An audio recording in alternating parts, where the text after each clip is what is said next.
الوصول ونيل كل المأمول وإلى حضرة سيدنا ومولانا محمد المصطفى الرسول صلى الله عليه وآله وسلم وإلى أرواح آله وأصحابه وأزواجه وذرياته وأهل بيته وسائر أتباع ملته من أهل سنته وجماعته خصوصا أولياء وصلحاء أمته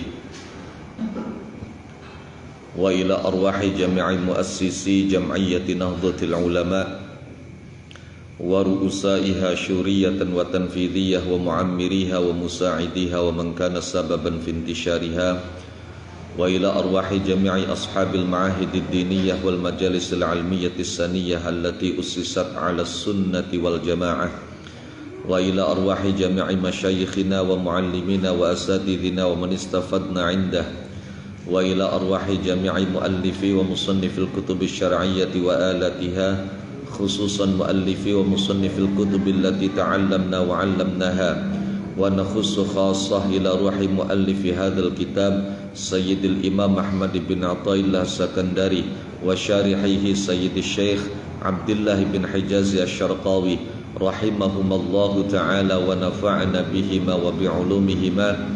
الفاتحة.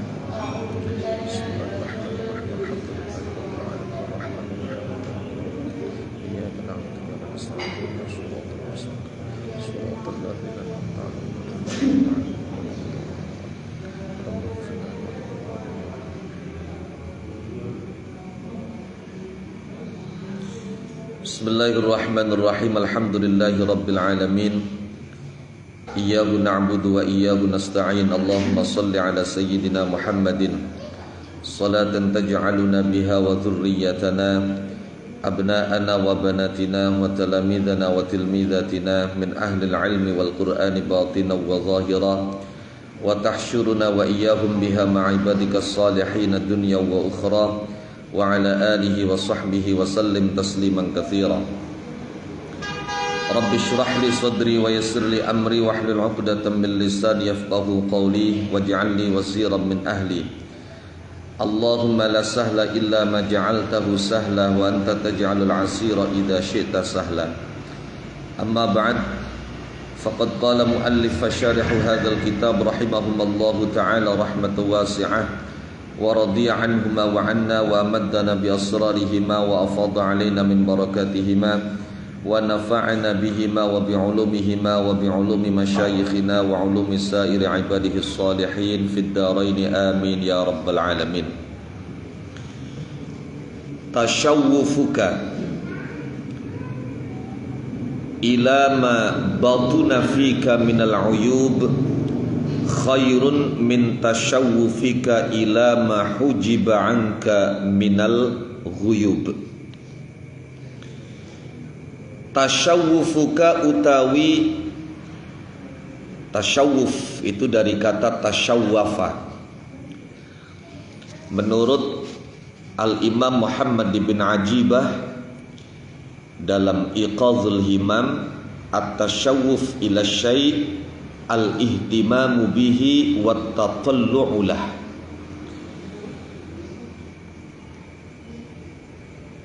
Perhatian dan keingintahuan. Tasyawwufuka utawi kepengen weruwe sira, kepengen ningalane sira. Tasyawwufuka utawi kepengen ningalane sira atau perhatiane sira ayyuhal muridu he wong kang ngarepaken wusul. Perhatian dan keingintahuanmu ilama maring perkara silaima batuna kang samar apa mafika ing dalam sira. Bayane ma batuna fika minal uyubi nyatane piro-piro aib, piro-piro cacat an nafsaniyati kang bangsa nafsu. Contohe karya ikaya riya pamer, wasu'il khuluqi lan blesake pekerti, blesake akhlak, wal mudahanati lan menjilat oportunis, wa hubbir riyasati lan demen dadi pemimpin, wal jahilan demen pangkat. Ai tawajjuhu himmatika tegese dadi madepe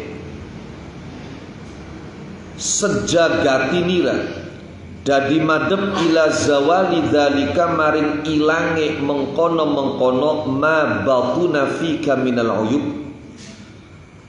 bisai ilang birriyadati kelawan riyadhah, latihan, tirakat, wal mujahadati lan merangi nafsu.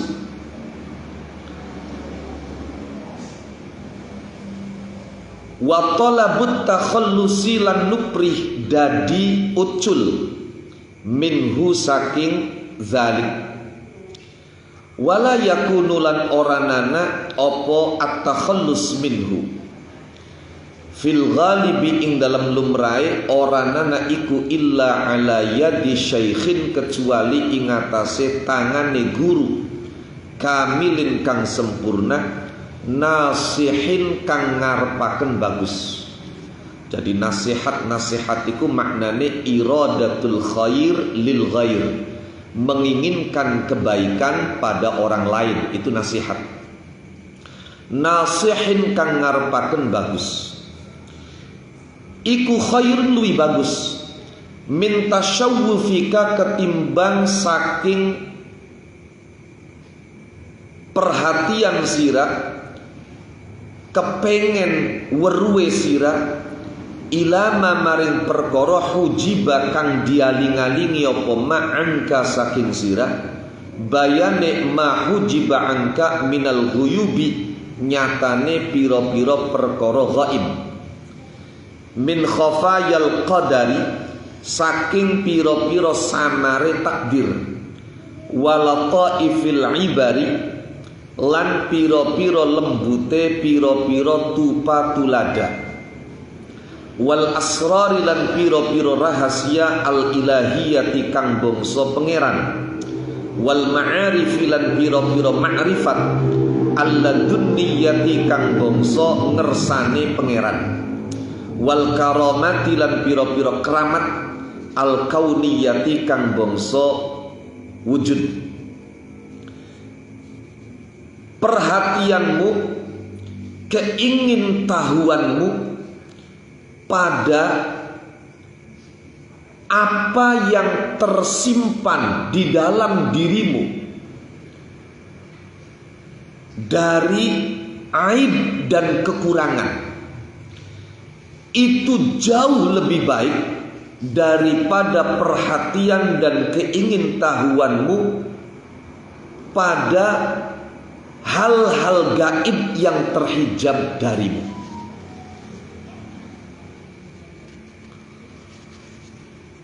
Maknanya usaha kita, keinginan kuat kita, bagaimana agar aib dan kekurangan diri ini, bagaimana agar penyakit-penyakit hati ini bisa kita buang, bisa kita bersihkan, itu jauh lebih baik daripada kita melakukan riyadhah, melakukan zikiran, melakukan wiridan dengan tujuan agar disingkapkan hal-hal gaib.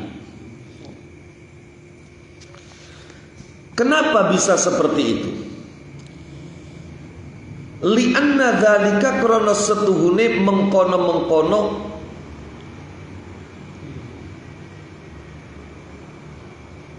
al-ghuyub iku hazzu nafsika, bagiane nafsu nira, kepentingan nafsu, kepuasan nafsu. Walaisalat oranana iku limaulaka kedue bendara nira apa syai'un suwiji-wiji ma'hu ing dalam sertane dzalik. Karena itu fala taqsid mongko aja neja sapa sirah ha ing al-ghuyub bi a'malika kelawan pira-pira amalira, wala tashghal lan aja nungkulaken sapa sira qalbaka ing atinira biha kelawan al-huyum. Wala tarkan lan aja condong sapa sira ila maring perkara zahara kang pertela apa malaka maring sira bayane mak minha ila maring perkara zahara kang pertela apa malaka maring sira minha saking al-huyum. Kalaupun hal-hal gaib itu tersingkap padamu, jangan kau condong, jangan kau merasa senang. Fa inna dzalika mangko setuhune mengkono-mengkono ma zahara laka minha iku yakdahu nyacat apa dzalik nyacat fi ubudiyatika ing dalam sifat ngumaula sira. Karena hal itu bisa menciderai penghambaanmu kepada Allah. Walida lan krono arai iki yakdahu fi ubudiyati. Qalu padangan dika sapa al-arifuna billah. Kun talibal istiqamah wala takun talibal karamah. Kun ana sapa sira anaiku talibal istiqamati wong kang luru istiqamah. Wala takun lan ajana sapa sira ajana iku talibal karamati wong kang luru keramat. Empat parek keramat beli di luru maning. Fa inna nafsaka mongko setuhune nafsu nira iku tataharraku obah-obah apa nafsuka. Watat lubulan nuprih apa nafsuka nuprih al karamata ing keramat. Sedangkan wa maulaka hali utawi bendara dira iku yatlubu nuprih sapa maulaka ka ing sira bil istiqamati kelawan istiqamah. Wala antakuna bihaqqi maulak aula bika min antakuna bihadzi nafsi.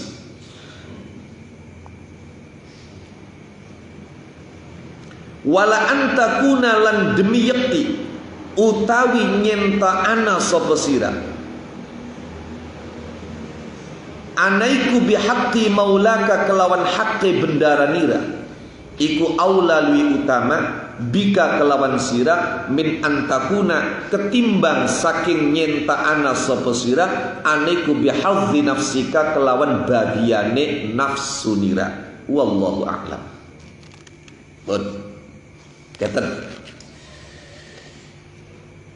Ini sudah masuk pada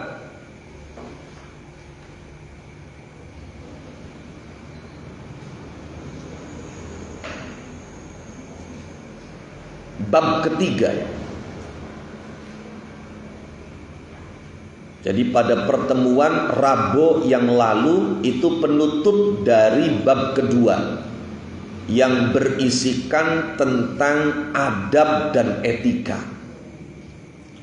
di mana dijelaskan bahwa ada 8. Kemudian tanda-tandanya itu ada 4. Lah, bab yang ketiga ini fokus tentang at-takhalli wa tahalli, tentang bagaimana kita membersihkan hati ini dari sifat-sifat yang tercela, kemudian mengisi dan menghiasinya dengan sifat-sifat yang terpuji. Pada bab yang ketiga ini Sayyidil Imam Ahmad ibn Athaillah As-Sakandari mengawali dengan hikmah tasyawwufuka ila ma batuna fika minal uyub khairun min tasyawwufika ila ma hujiba anka minal uyub.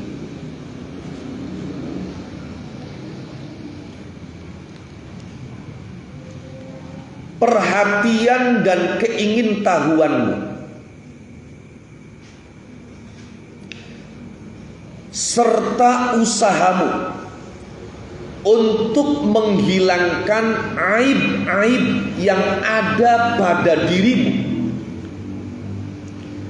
jauh lebih baik daripada perhatian dan keingintahuanmu akan ketersingkapan hal-hal yang gaib. Maknanya, beliau mengajak kita untuk membenahi hati, meluruskan niat dan orientasi. Pada saat kita melakukan syariat, menjalankan zikir, wirid, mujahadatun nafas, melalui memperbanyak sholat sunnah, memperbanyak puasa, memperbanyak wiridan, zikiran,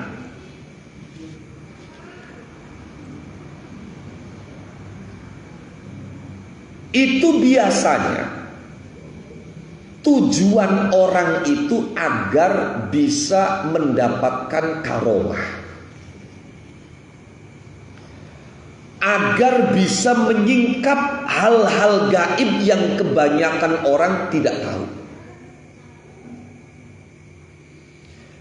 Padahal ketika kita melakukan semua itu fokus untuk membersihkan hati, untuk menjernihkan jiwa, untuk mensucikan nafsu dari sifat-sifat yang tercela, itu jauh lebih baik, lebih berarti, lebih bermakna, lebih berguna daripada tujuan agar bisa menyingkap hal-hal gaib.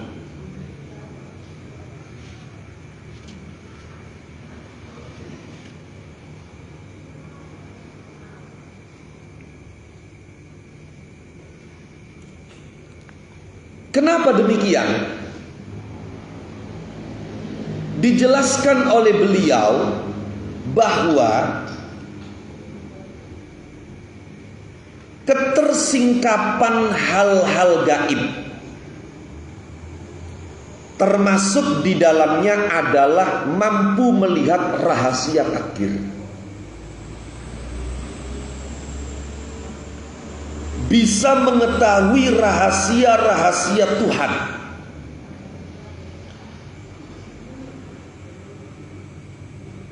mampu melakukan hal-hal yang tidak biasa, karomah. Apakah bisa weruh kedadian singarpan teka?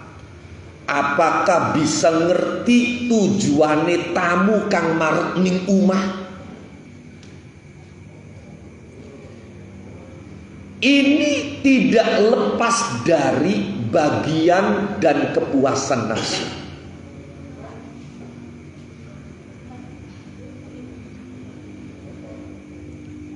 Bahkan sementara para aulia dan kekasih Allah Subhanahu wa ta'ala memandang karomah-karomah yang bersifat fisik itu bagaikan darah haid. Masya Allah. Para wali yang sudah mencapai makom kesempurnaan justru merasa takut ketika mereka diberi dan dianugerahi oleh Allah berbagai khawarikul adah. Sementara kita menjadikan itu sebagai tujuan, dan ketika itu sudah kita dapatkan, kemudian dipublikasikan, dipertontonkan.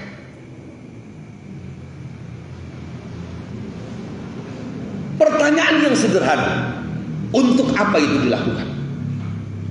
Kalau bukan untuk kepuasan nafsu, kalau bukan untuk gaya-gayaan, kalau bukan agar terlihat kita lebih di antara yang lain,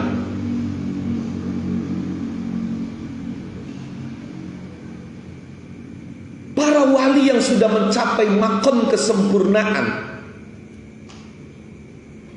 memandang hal yang semacam ini dan menganggap hal yang seperti ini sebagai fudulan. Bahkan mereka takut kalau itu adalah istidraj dari Allah Subhanahu wa ta'ala. Oke, sebelum lebih lanjut, kita perjelas dulu tentang aib yang ada pada diri kita.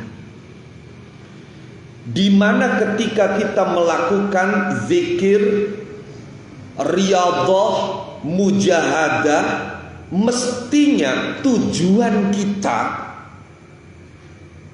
kalau belum bisa langsung Allah Subhanahu wa ta'ala adalah dalam rangka untuk bisa membersihkan diri ini dari berbagai aib dan kekurangan. Kalau idealnya Gusti Allah wis qulillah tsumma dzarhum fi khawdihim yal'abun. Allah wa bas. Allah selesai sudah.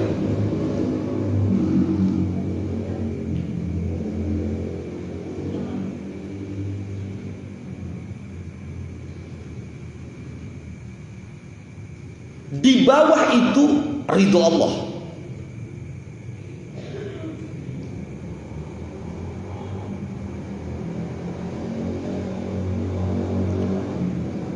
Di bawahnya lagi untuk membersihkan hati dari aib dan kotoran-kotoran hati. Ada sebuah ungkapan yang cukup menarik.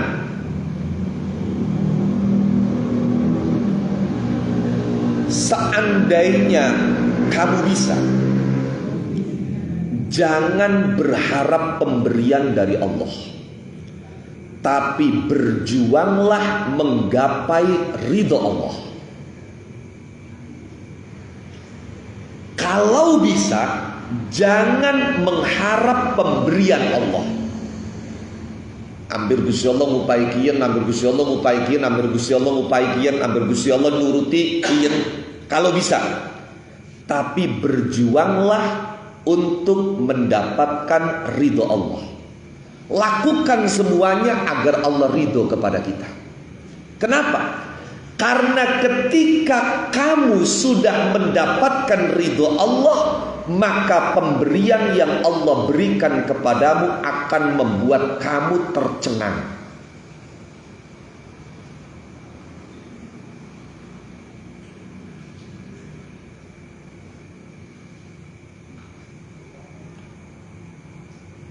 Di bawah itu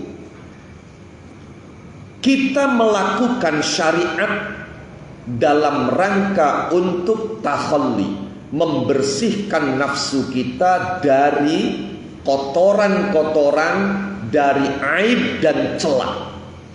Lah, aib yang ada pada diri kita itu ada 3. Yang pertama, aib nafsu. Yang kedua, aib hati. Dan yang ketiga, aib ruh. Aib nafsu, aib hati, aib ruh. Aib nafsu iku hubungane karo syahwat-syahwat jasmani. Contohnya, mangan sing enak, nginum sing enak, pakaian kang alus, umah kang megah, rabi kang ayu. Kunku kategorie uyubun nafs, aib-aibe nafsu. Kapan aibe ati?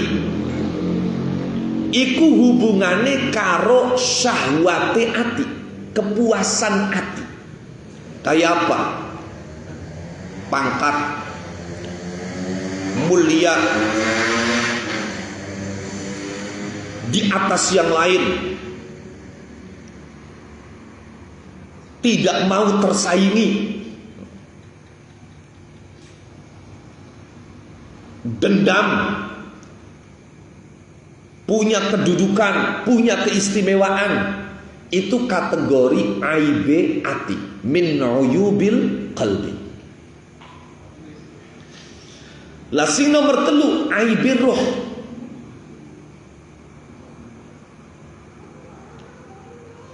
Lah aibe roh iki kaitane hubungane karo kepentingan-kepentingan batin. Kayak mau dicontohaken, pengen duwe karomah, pengen duwe makom sing dhuwur, no.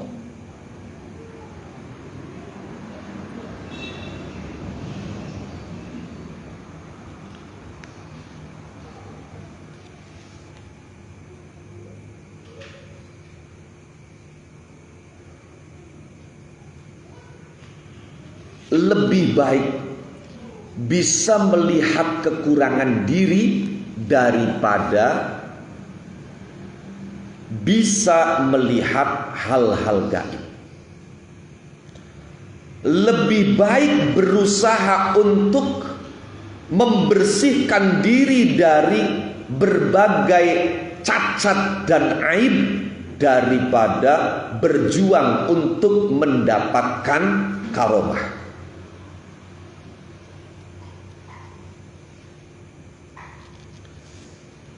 Sampai seperti itu.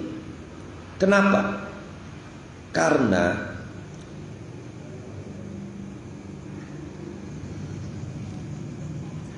tuntutan Allah kepada kita itu adalah istiqomah, bukan karomah. Allah tidak pernah menuntut hambanya untuk punya karomah. Yang Allah tuntut dari hambanya adalah bagaimana mereka istiqomah. Pangapunten. Dalam kesempatan ini sekaligus Al-Fakir wal Mughnib ingin meluruskan kesalahpahaman orang terhadap pengertian istiqomah. Selama ini orang memaknai istiqomah itu apa? Langgeng terus menerus. Misalnya dua wiridan waqi'ah ditinggal-tinggal ku narane istiqomah. Dua wiridan sholawat ora ditinggal-tinggal ku narane istiqomah. Bukan itu. Hakikat istiqomah itu adalah komitmen kita untuk menjalankan syariat, itu istiqomah. Komitmen kita untuk menjalankan perintah Allah dan menjauhi larangan Allah, itu adalah esensi istiqomah.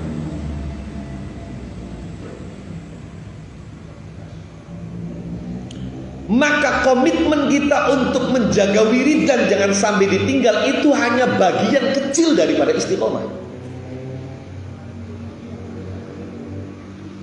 Hari langgeng warnanya mudawamah.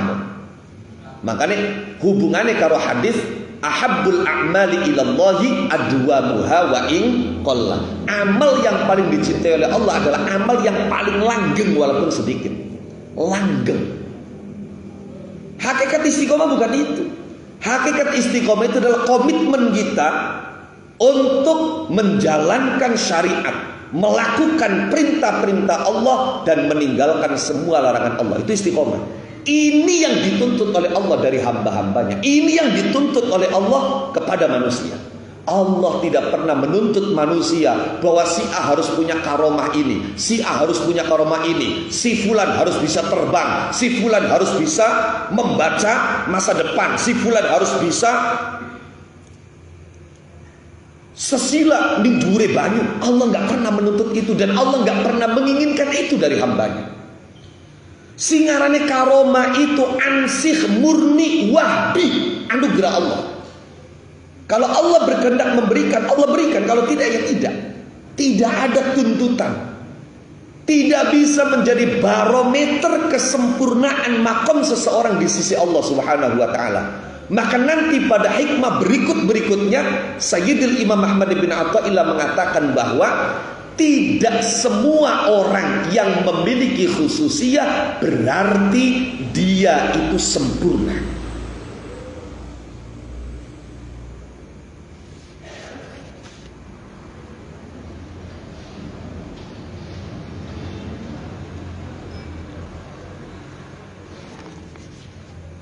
Oke.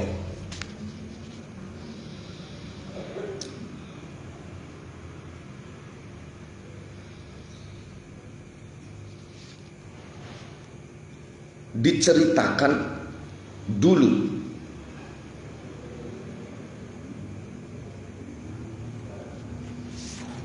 ada seorang laki-laki dari Bani Israel ibadah karo Gusti Allah melalui puasa. Orang mung setahun, rong tahun, telung tahun kayak Dalail Khairat. Dheweke puasa sampai wis 70 tahun. Dan dalam 1 tahun dia buka hanya 6 hari.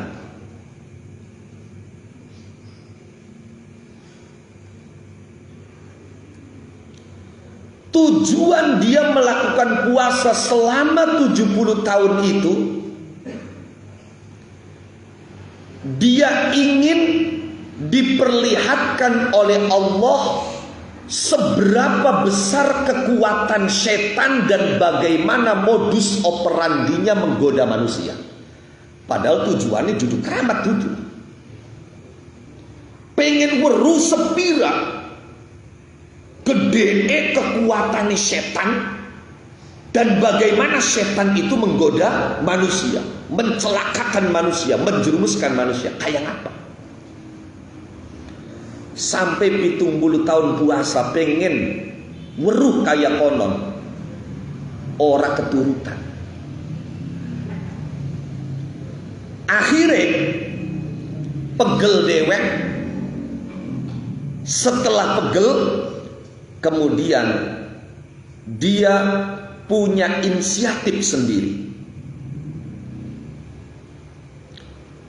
Dalam hatinya dia mengatakan, "Lau utli'tu ala khati'ati wa dzambi baini wa baina rabbi lakana khairan li min hadzal amri alladzi talabtu." Kalau saja saya fokus melakukan puasa agar diperlihatkan oleh Allah kesalahan antara saya dan Allah, sehingga bisa saya perbaiki, bisa saya taubati, tentu ini jauh lebih baik daripada saya ingin tahu seberapa besar kekuatan setan. Nah, apa ngurusi setan diurusi awake dewek bae. Jadi setelah 70 tahun dia puasa dan keinginannya tidak direspon oleh Allah, tidak diijabah, akhirnya sadar. 70 tahun puasa pengen weruh kekuatan setan sepira goda manusia. Apa sih manfaatnya ketika saya tahu kekuatan setan? Ada hal yang jauh lebih manfaat, yaitu apa? Berusaha mengetahui kesalahan apa antara saya dan Allah. Dosa apa yang paling menjadi penghalang antara saya dan Allah? Kalau saya sampai bisa tahu, maka saya akan memperbaiki. Dan ini jauh lebih baik daripada saya bisa mengerti seberapa besar kekuatan setan. Nembe krentek ning ati, mulai meluruskan orientasi, meluruskan tujuan. Masya Allah, Allah subhanahu wa ta'ala ngutus malaikat. Kemudian malaikat itu mendatangi orang tadi dan berkata, "Saya diutus oleh Allah kepadamu. Allah mengatakan bahwa pernyataanmu yang barusan ini jauh lebih Allah cintai daripada apa yang kau usahakan selama ini. Bahwa sira kepengen weruh dosae sira sing menghambat antara sira karo Gusti Allah, iku luwih disenengi ning Gusti Allah daripada puasai sira 70 tahun pengen weruh sepira gedhe kekuatane setan. Karena niatnya sudah pas, tujuannya wis bener, maka Allah Subhanahu wa ta'ala membuka mata hati dia. Setelah itu diperintahkan kepadanya agar melihat.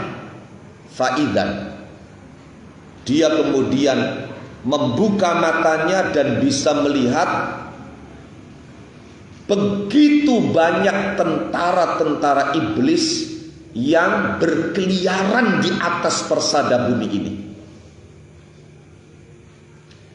Tidak ada satupun manusia kecuali dia dikelilingi oleh banyak setan. Seperti halnya lampu di musim hujan yang selalu dikerumuni oleh laron. Akeh setan sing ngubengi kula lho. Iku kaya akeh laron sing ngubengi lampu ning musim udan. Kaget dia. Kalau demikian banyaknya setan, demikian banyaknya tentara iblis, faman yanju min hada, siapa yang bisa selamat?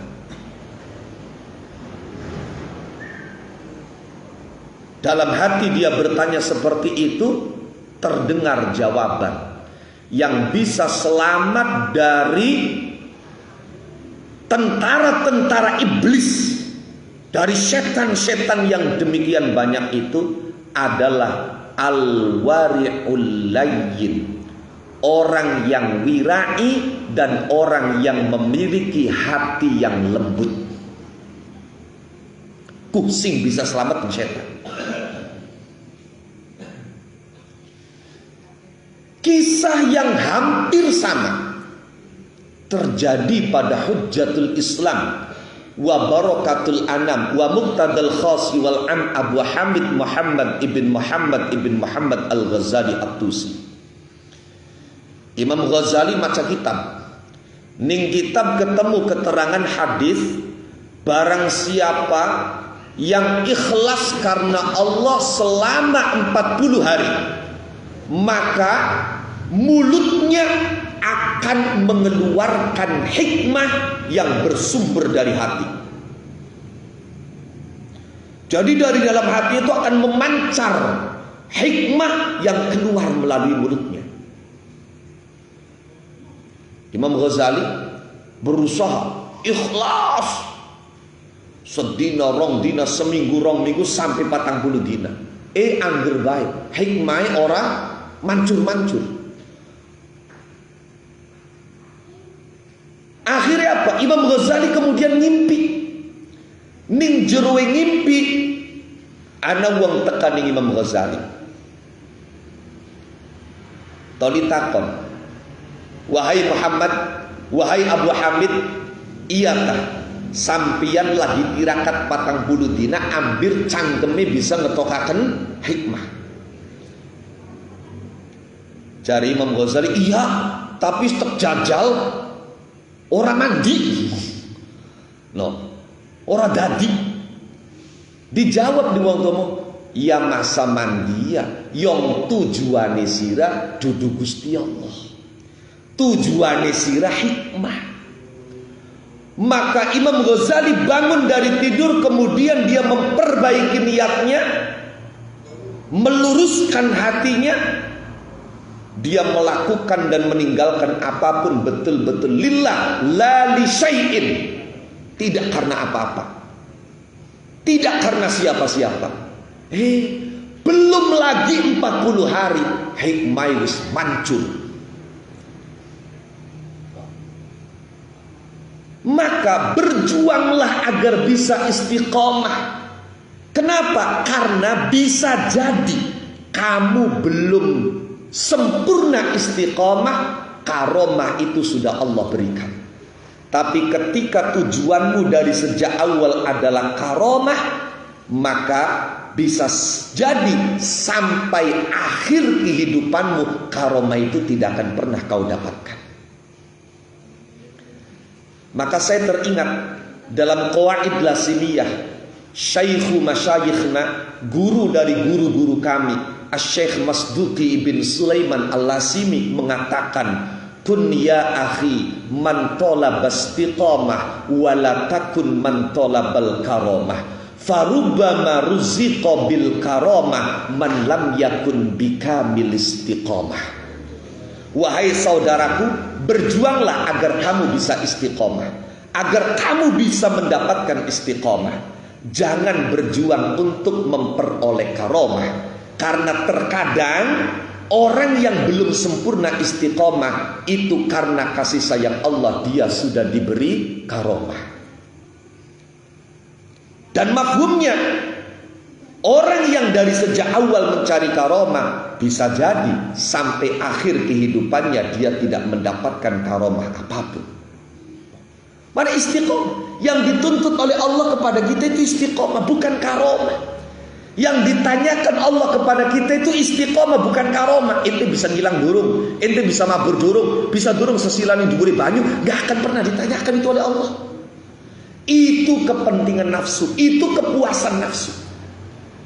Maka lebih baik kita memenuhi hak Allah Subhanahu wa ta'ala dengan istiqomah daripada kita memenuhi hak nafsu kita.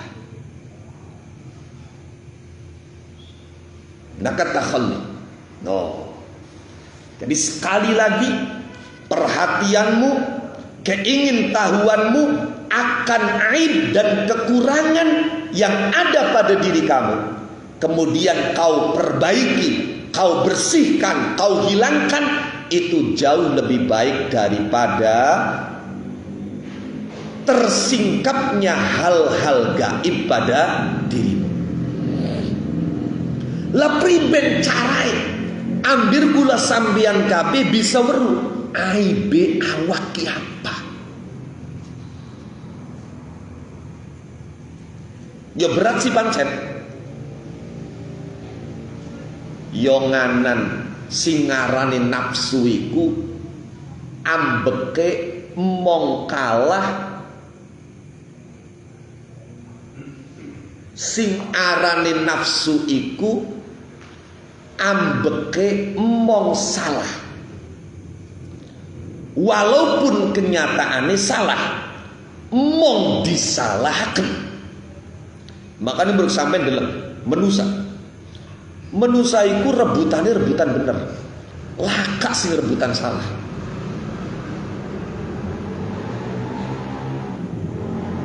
Padahal lamun bisa diwalik, rebutan salah aja rebutan bener, adem jagat. Laki rabi be laki rabi. Kenapa tukaran? Karena jari laki ini isun sing bener, jari rabi ini beli isun sing bener. Loh, akhirnya tukaran. Coba lamun laki rabi, rebutannya aja rebutan bener, tapi rebutan salah. Maksudnya aja rebutan ngerasa bener, tapi rebutannya ngerasa salah. Masa tukaran? Contoh, satu ketika Kanjeng Rasulullah Muhammad sallallahu alaihi wasallam, katakanlah biasa Kanjeng Nabi balik ning umah 10:30 paling telat. Dinteni tekaning 10:30, tekaning jam 11 Kanjeng Nabi durung balik. Sampai Siti Aisyah pegel ngenteni karena awak pegel mata ngantuk keturun. Kanjeng Nabi nembe balik sekitar jam 12. Tolia Kanjeng Nabi, akhlake Kanjeng Nabi, laka wong sing ngundhaki akhlake Kanjeng Nabi yang Gusti Allah dewek ngalem ning akhlake Kanjeng Nabi, wa innaka la'ala khuluqin. Semono ning omahe dewek Kanjeng Nabi arepan manjing ku ya tok-tok dingin, ya uluk salam dingin. Hari lamun kita kan yang pada rumah dewe. Lawang Arab dikunci ya sengguri. No. Ning guri ditutup ya nyongkel gendela bu apa pada rumahnya dewe. Kanjeng Nabi tok-tok. Salam sepisan. Siti Aisyah saking pegele, saking lelaknya orang kurung. Kanjeng Nabi menang. Tidak begitu lama ketok maning durung ana jawaban sampai ping telu. Ping telu lah kejawaban. Lamun umai wong sejen kebalik maning gumbu. Sampai bertamu. Tok-tok sepisan ora dibukakan. Pindo ora dibukakan. Ping telu balik maning. Akhlaki mengkonon adab. Bruk dibuka kita minta akhlak. Kunci beli. Lah wong ini gurih tapi ben gini, encak kaseng pawon. Lah si muter, wong anak tamu je. Muter. Kanjeng Nabi istighzan 3 kali, tidak ada jawaban. Ya maksudnya balik maning yang ngumpai dewek je. Maka akhirnya apa? Yang dilakukan oleh Kanjeng Nabi, Kanjeng Nabi jukut selendange, jukut ridane.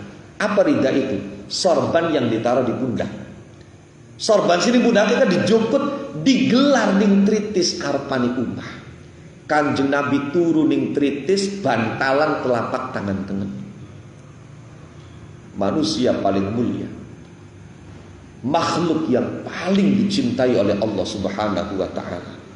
Tujuan utama penciptaan semua makhluk adalah Kanjeng Nabi. Kalau bukan karena Kanjeng Nabi, kata Allah, aku tidak akan menciptakan surga, neraka dan semuanya. Jam loro durung tangi, jam telu durung tangi, setengah papat Siti Aisyah ngelilir. Mata masih kiep-kiep, separuh melek, separuh merem. Kelingan Kanjeng Nabi durung balik. Buka lawang, beli katon ning arepane lawang, anak Kanjeng Nabi lagi sare. Sikile nyandung Kanjeng Nabi. Katon Kanjeng Nabi turun ning tritis, nangis jerit Siti Aisyah. Njaluk pangapura. Kanjeng Nabi pangapura pula. Ya Rasulullah, maafkan aku istri yang tidak tahu diri. Enak-enakan tidur di dalam, hangat membiarkan suami tercinta tidur kedinginan di teras rumah. Aku istri yang tidak tahu diri karena tidak mendengar ketukan pintu darimu. Kula salah, mangga hukuman kula Kanjeng Nabi. Lamun sing dadi lakine kula yang mangkane ra dira dituru aja keblok temen coba. Laki semono gedhe-gedhe beli sepisane je. Tapi coba lihat Kanjeng Nabi mendengar Siti Aisyah sudah merasa bersalah. Apa jare Kanjeng Nabi? Wis cep aja nangis.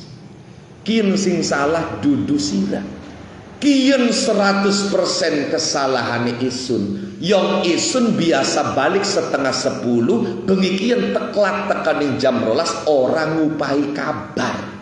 Ini salah suamiku, membiarkan istri tercinta kelelahan menunggu. Coba, kira-kira tukaran beli lah mengkonon. Masya Allah. Ya beli tukaran lah yang anak Siti Aisyah ngerasa salah, Kanjeng Nabi yang ngaku salah. Luar biasa. Laku nih kok. Jadi pancen perangainya nafsu, tabiatnya nafsu itu salah pun gak mau disalahkan. Aib dan kekurangan yang ada dalam diri ini pengennya tidak tampak dan tidak terlihat pada orang lain. Padahal dikatakan oleh Ibn Athaillah, mengetahui aib dan kekurangan diri lebih baik daripada mengetahui hal gaib. Kenapa? Karena dengan mengetahui kekurangan dan aib diri bisa kita perbaiki. Lah priben carai ambir bisa weruhki. Imam Syarqawi menjelaskan hal itu umumnya hanya bisa dilakukan melalui bimbingan seorang guru mursyid yang sempurna. Namun sebetulnya kalau kita membuka kitab, ada 4 cara paling tidak, sebagaimana yang dijelaskan dan dipaparkan oleh Al-Imam Al-Ghazali. Ada 4 cara untuk mengetahui aib dan kekurangan diri ini. Yang pertama, seperti tadi yang disampaikan oleh Imam Syarqawi, yaitu melalui guru mursyid. Sudah, kita duduk, kita khidmah, kita serahkan semua urusan kita, kendali hidup kita kepada guru mursyid. Apapun keputusan kita serahkan kepada apa yang menjadi keputusan guru mursyid kita. Ini yang paling jos, ini yang paling hebat. Sudah, kalau memang kita ditakdirkan oleh Allah bisa diperjumpakan dan bertemu serta berintisab dengan seorang mursyid yang kamil, maka ini adalah awal kebahagiaan yang tidak ada celaka setelah itu. Tapi ya kudu nurut-nurut. Sampai dari Syekh Abdul Qadir Al-Jilani, seorang murid di hadapan mursyidnya yang kamil itu mesti kal mayyit baina yaday ghasilih, seperti mayit di hadapan orang yang memandikannya. Arepan dibanjur, arepan dikosok, arepan diwalik, arepan disabun, apa jari.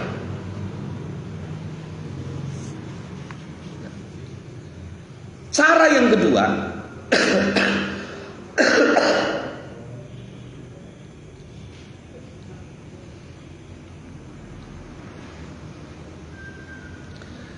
ialah dengan mencari teman yang jujur dalam memberikan penilaian kepada kita, yang tidak segan untuk meluruskan kita ketika kita bengkok, mengingatkan kita ketika kita salah, membenarkan kita ketika kita, mengingatkan kita ketika lupa, dan membenarkan kita ketika salah. Memiliki teman yang jujur. Sementara ini justru kebanyakan teman itu ya atas alasan pertemanan, kekurangan temannya itu ditutup-tutupi. Oke lah, wajib ditutupi di mata orang lain. Tapi ketika kita berdua, maka kita harus bongkar. Mohon maaf, Mas Fulan, ada hal yang buruk yang selama ini aku perhatikan pada dirimu. Tidakkah engkau bisa membenahinya? Ini nasihat yang sesungguhnya. Al-Imam Muhammad bin Idris Asy-Syafi'i mengatakan bahwa nasihat itu berjuang. Ketika di hadapan banyak orang, maka itu bukan lagi nasihat, tapi itu namanya fadhihah, mempermalukan. Dan bersyukur ketika kita punya teman, punya sahabat yang jujur memberikan penilaian kepada kita ketika sedang berjuang, yang mau mengingatkan kita ketika kita lupa, yang mau meluruskan kita ketika kita bengkok, yang mau membenarkan kita ketika kita salah, yang mau menarik tangan kita ketika kita terjatuh. Bersyukur. Ini nikmat yang luar biasa, anugerah yang luar biasa. Dan inilah sejatinya sahabat. Kenapa? Karena dia tidak akan pernah mau membiarkan sahabatnya larut di dalam kesalahan.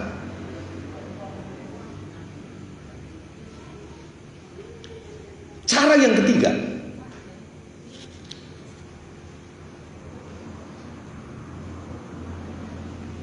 yaitu dengan mendengarkan, menampung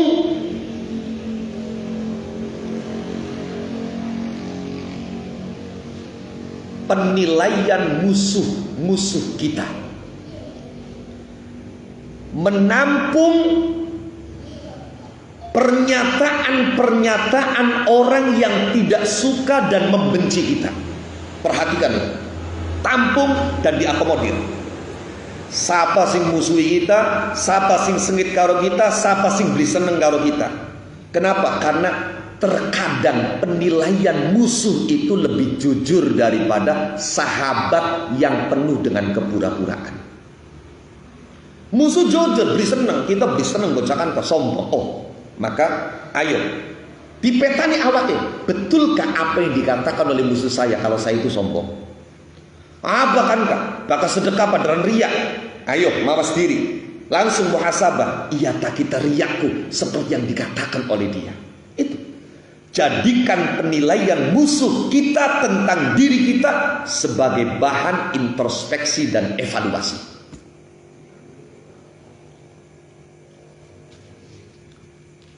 Kemudian cara yang terakhir, cara yang keempat ialah dengan bercermin melalui orang lain.